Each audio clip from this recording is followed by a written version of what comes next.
Good morning. I think everyone and everything in this world is meant to be learned from. I'm going to say that again. I think everyone and everything in this world is meant to be learned from. Good, bad, or indifferent. Every experience is meant to be learned from. Every win is meant to be learned from. Every loss is meant to be learned from. Right? And now it's easier to learn from your losses because obviously there was an outcome you didn't desire that occurred. A little harder to observe your wins and see what you did right. But you should be learning from all those experiences and endeavors. That should be number one, top dog priority. For me, if I'm not learning from the experience, I'm wasting my time. That's how I look at it.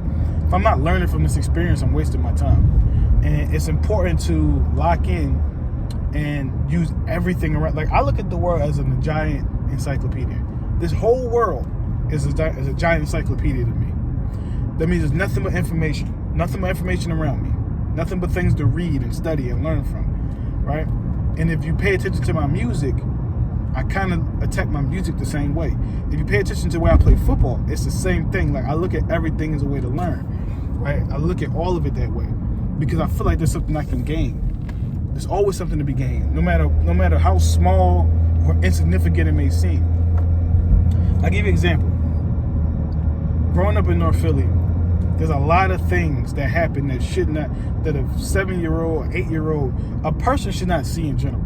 There's a lot of things, bro. I can go out in a litany of things that happened that I had no business seeing when I saw them. I can go out in a litany of things, right? But it's not about the things that happen because there's nothing I can do about that. I can't do nothing about this dude getting shot up across the street. That wasn't my homeboy. Like, we wasn't in cahoots. I didn't know him. I was 6. He was a grown man. I ain't know nothing about that, right? I can't do nothing about them shooting up dope over there. I can't do nothing about them smoking crack over there. I can't do nothing about none of that, right?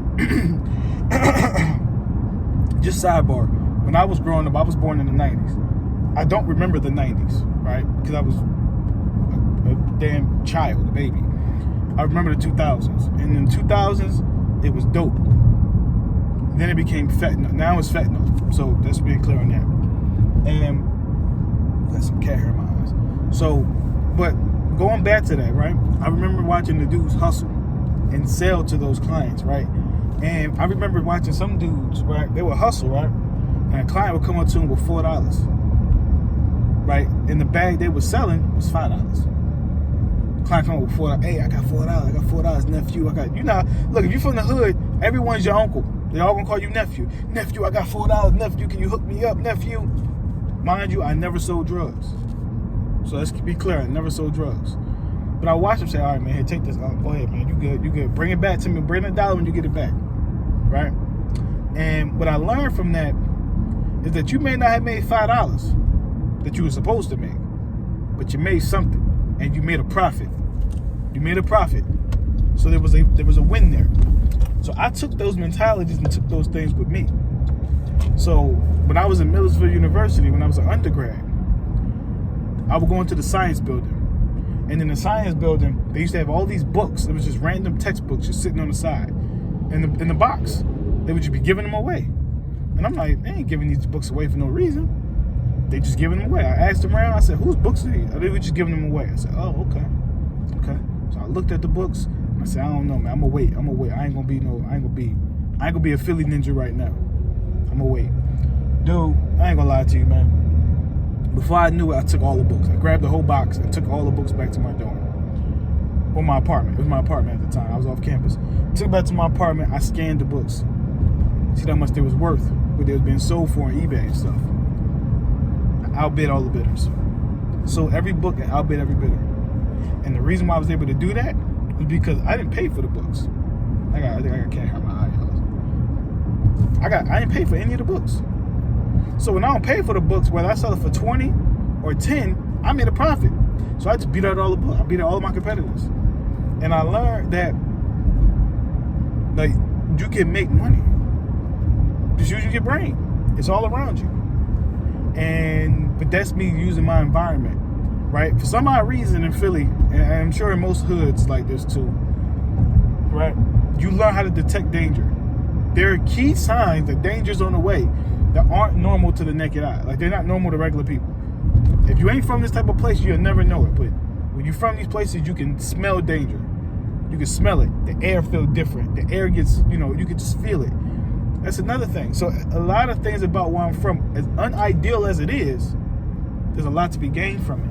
And I'm glad I was able to gain some knowledge and information from it. So I like to say this, homie. Use the world around you and everything around you as a chance to learn. As a chance to learn. Right? And I know a lot of y'all be asking about dating and stuff like that. And, so I'm going to give you a piece of advice. The best piece of advice I ever got for dating. It's the best piece. 2, number 1, improve yourself as much as you can. That's working on that's being in shape. That's working on, making sure your skin clean, taking showers, brushing your teeth. These are basic things, but you'd be surprised how many guys don't do that. Number 1, it's working on those simple things. You don't need to be no fashion guru. You can wear a plain white tee and some sweatpants. If you look good without it on, you're going to look good with it on. Because the prize ain't the clothes. The prize was under the clothes. Remember that. Number 2, like those and pursue the women that only like you. And what I mean by that is don't go for a woman who's kind of into you, who kind of like you. No, that ain't going to work. Go for the woman who's like, when can I see you next? How can I help you? Go for them. Go for them. It's going to build up your confidence, right? It's going to build your confidence up, and you'll know what it feels like to be desired. Because believe it or not, as you are today, there's women that desire you as you are today. You're just too busy looking at the ones that don't. And all you artists out there, right? Keep grinding. Keep dropping content. Do not look at the people who got millions of streams and millions of views. You'd be surprised at how many people buy those views, how many people buy those streams. You'd be surprised. And I'm not talking about paying for promotion. I'm talking about literally go buy the views so it looks good. So with that being said, right, lock in, focus up. The dream you want, the thing you chasing, is on the other side of hard work and consistency. Don't make excuses. Don't hate on the next man. Stop texting that girl because she don't want you. Lock in.